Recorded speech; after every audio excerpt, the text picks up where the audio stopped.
Educated with money, he's well dressed, not funny, and not much to say.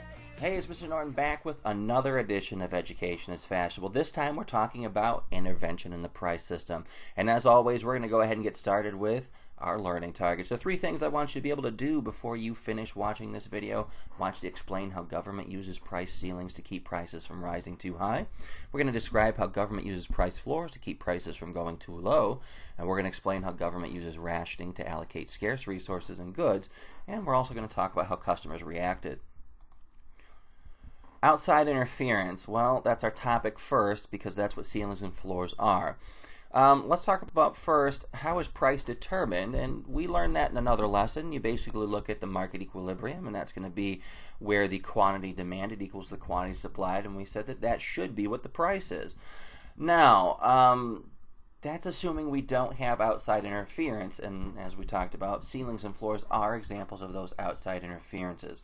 So let's get into what each of them are.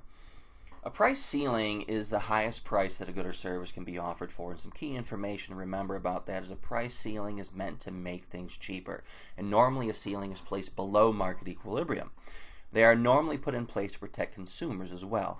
Now the advantages, obviously, if things become cheaper, you know, hooray for consumers, I got a cheaper good that I can actually go spend money on.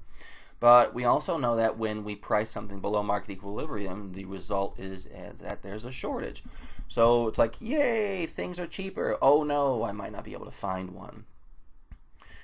So some examples of things that are actually used as price ceilings. So cities such as San Francisco, Washington, D.C., and New York all use rent controls. Basically, they tell you what you can, the price you can't exceed as far as rent. I also recall from my days in college that a professor taught ceilings and floors, and when he did that, he mentioned that price ceilings and interest rates of credit cards is insanely high. So that's another product where ceilings exist, but because the ceiling is so high, it doesn't actually come into effect. Now, when ceilings are not effective, so let's think of rent. With low rent, that means that demand is high, and that means that there's going to be a shortage.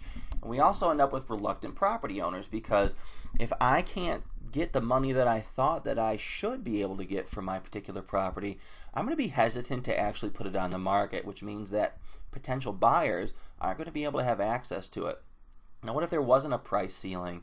Well, of course, if there wasn't a price ceiling, the price of goods and services would go up and they'd eventually work themselves out. But at the same time, you might have some people who can't afford some necessities such as a place to live as far as rent goes.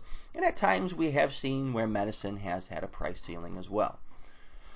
Let's think for a second, why would it be pointless to set a price ceiling above market equilibrium? I kind of gave that away in a previous little portion of this lesson, and the answer to that would basically be if the price ceiling is set above market equilibrium, well, then the price is already lower than the price ceiling, so it's pretty ineffective. So that goes back to the little comment I had about the price ceiling being ridiculously high as far as credit cards go.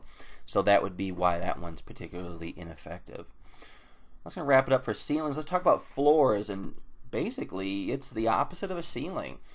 It's meant to keep the price of something high, and you might be thinking, why on earth would the government want to make sure that that people have to pay more for it? So, well, this is one way that we end up benefiting the producer, and you're still probably thinking, why would I want to protect the producer? And we're going to actually get into that right here. So why put a price floor on goods? By providing a price floor on goods, it encourages producers to make those goods.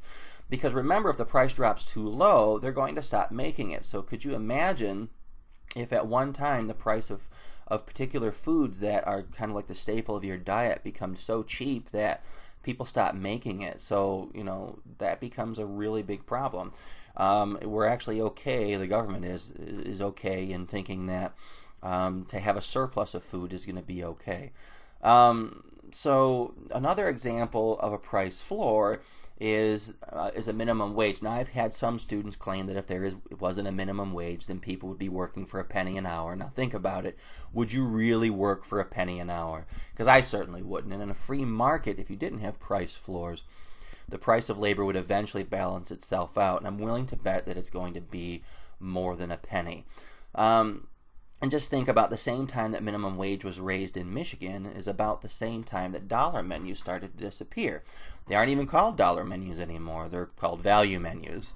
So basically another one that story I always like to tell in class, it's hilarious to me. Talking about how things become more expensive. That's what a price floor does. Anytime my wife and I go on vacation with our kids, we always stop at McDonald's for breakfast. And this happened to be right before school started, probably about 4 years ago. And it just happened to be the weekend before the minimum wage price was supposed to go up. And what happened was we're driving through the drive-thru, and I see a sign on the window, and I just start cracking up, and my wife thinks I'm crazy. Just another example of that. And so she doesn't understand it, because when I see the sign, it says, on this date, due to an increase in cost of doing business, we can no longer offer $1 any size drink. And, it's back now. It did go away for a little while, but that's what was making me crack up, because the date actually was the same date that the Michigan minimum wage was supposed to go up. So once again, because we have price floors, we end up having higher prices. So think of it too, increasing the minimum wage also acts kind of like a combination of input costs and government action. You could pick either one in this case, I guess. In any case, they cause supply to go down, and as we learned in the previous lesson, when supply decreases, we have higher prices as a result. As I've mentioned before, typically price floors are set above market equilibrium. If they weren't, they would be ineffective, and a price floor being set below market equilibrium does on occasion happen, in which case it would be ineffective. Price ceilings are typically set below market equilibrium, and if they weren't, it would be an ineffective one as well. I'm not a savant when it comes to which products have price ceilings and floors, and with a little research, I'm sure you can figure it out. So, the graph right here, we have an accurate representation of a price ceiling being set below market equilibrium and a price floor being set above market equilibrium. So in the price floor example, I would have to offer it at a minimum of, let's just say, $8. I know that's not right exactly on the $8 line, but we'll just say $8 for here. And the highest I could offer a good or service in this particular case would be about $4. So that's pretty much how ceilings and floors work right there. Now, side effects of price control. So price ceilings can lead to such shortages that rationing must be done by the government. So essentially what occurred is that you had to have a special voucher during World War II to purchase certain goods. And in this way, the government ensured that everyone had equal access to the good. But basically what happens as a result are black markets, because some people would take their rationing coupons to go and buy the product at the price ceiling and then turn around and sell it illegally on the black market. College economics textbook of mine uses butter for their example with World War II rationing, which is hilarious to me because, because it seems like butter is the go-to example of products for economics books. If you remember the production possibility curve and how it used guns and butter, that's an example. I also even find it funnier because just this idea of someone selling butter on the black market, like some guy trying to get your attention, like, hey man, hey, I got some butter fresh off the grocery store shelves for you. You want some? And whatever, it's just hilarious to me, but you get the idea. Other goods that were actually rationed during this time that made sense is gasoline and nylon. I believe part of this was to make sure that the military had enough for the war efforts, and you might be thinking, what do nylons have to do with the military? And that's what parachutes are made out of. I remember as a kid seeing movies set in World War II era where women were turning in their nylons to help support the troops.